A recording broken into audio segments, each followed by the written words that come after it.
নবীনগর চন্দ্রা সড়কে আছেন সহকর্মী এম এ হালিম, তার কাছ থেকে জানবো সবশেষ তথ্য। হালিম, চন্দ্রা নবীনগরের সড়কে যানবাহন চলাচল কি শুরু হয়েছে?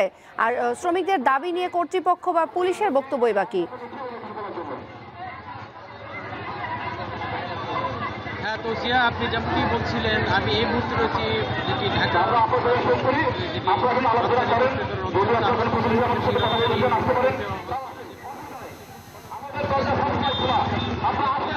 আপনাকে একটু দেখাতে চাই। এই হোটেলের সামনে এখন সেনাবাহিনী কিন্তু এই শ্রমিকদের সাথে কথা বলার চেষ্টা করছে। তারা আরও 1.5 মাস তারা কিন্তু এই বেতন দেওয়ার জন্য একটা সময়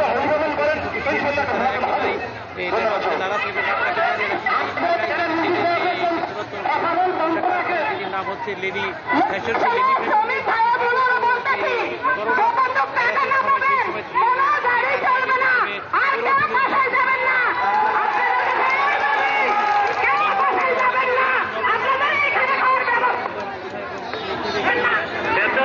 চলে গেছে।